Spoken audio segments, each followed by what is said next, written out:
नीतीश कुमार जी ने कहा कि जनता दल यू का राष्ट्रीय उपाध्यक्ष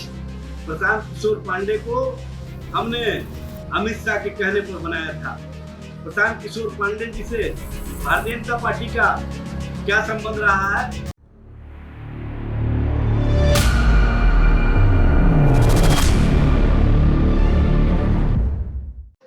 प्रशांत किशोर पांडे जी से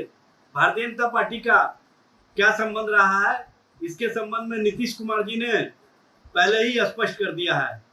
नीतीश कुमार जी ने कहा कि जनता दल यू का राष्ट्रीय उपाध्यक्ष प्रशांत किशोर पांडे को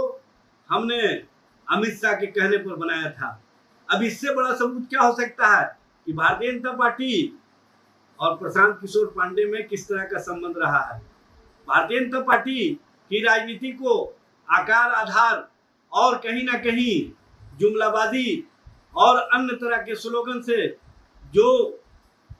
नरेंद्र मोदी की राजनीति को स्थापित करने में प्रशांत किशोर पांडे की भूमिका रही है, वो स्पष्ट रूप से दिख रहा है। 2025 के विधानसभा चुनाव में भी भारतीय जनता पार्टी ने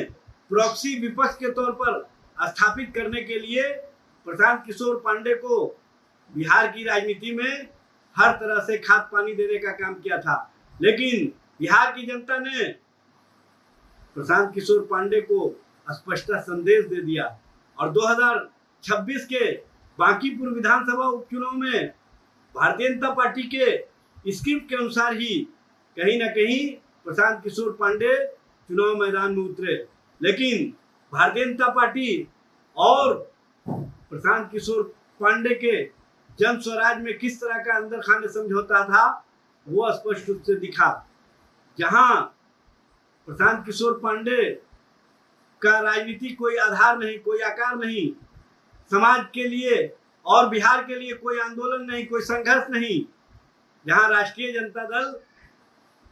श्री लालू प्रसाद जी के विचार, तेजस्वी जी के कार्यों के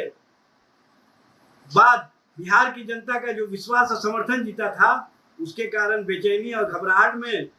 भारतीय जनता पार्टी ने प्रशांत किशोर पांडे को अंदर खाने मजबूती प्रदान करने की जो राजनीतिक गेम प्लान की थी, उसका पोल खुल गया और बांकीपुर विधानसभा उपचुनाव में भारतीय जनता पार्टी और